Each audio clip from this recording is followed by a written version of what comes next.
Catholic Engaged Encounter Retreat, there's active listening and reading and writing and honest dialogue between the engaging couples. And they talk about their strengths and weaknesses, they talk about their goals and ambitions, they talk about finances and sex and children and their faith and their role in the church and role in society.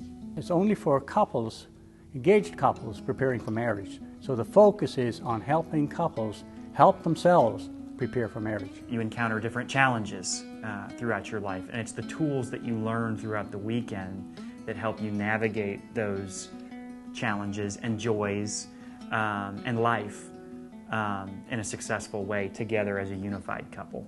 We give them tools to take home and open up different avenues of communication, and that's basically what it is, all communication. The things that are working against young couples today are definitely, I think, the media, the internet. You know, every time you go to a grocery store, and we've talked about this so many times, there's a magazine with somebody else that has just got married that's getting divorced. It's really unnerving and unmotivating to see that divorce rate. While technology today is great in increasing our ability to communicate with each other no matter our location, I think it also offers some barrier to communicating to another live person, because the options to text or email or Facebook instead of paying attention to the person next to you, the temptation's just there.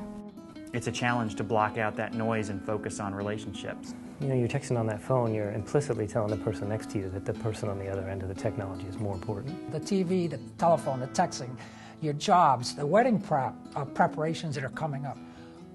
You're removed from all of that, and the weekend is so you can concentrate on each other. This is a big issue that you have to talk about before you take those vows in front of everybody and God.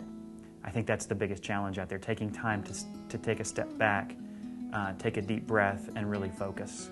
And for some people it's very easy, and for other people it's really, really difficult. Like they've never really had to put these things on the table without any distractions, without the television, without mom, without sister, without anybody else's opinions. Just you, your partner, and God. That is it.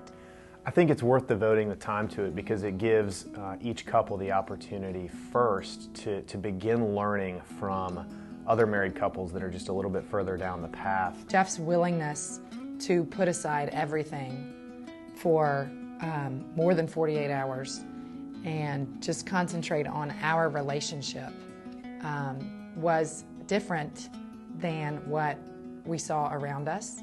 We have to be honest. We thought, okay, we already know all this stuff. We've talked about our finances, we're in love, we know, we're just going through the motions.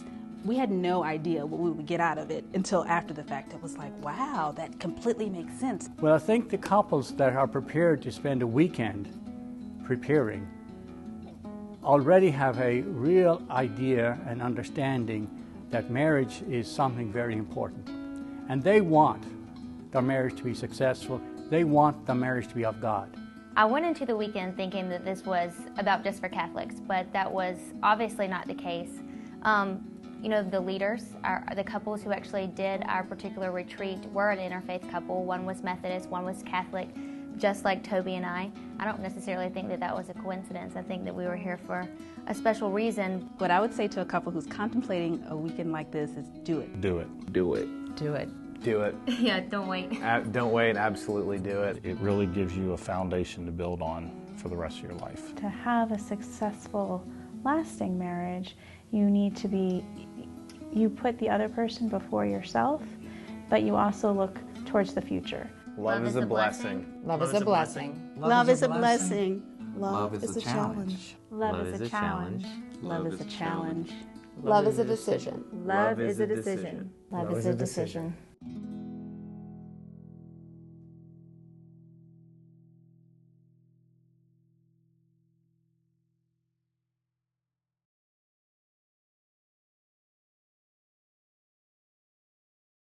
Now, Parker, over and let me kiss you.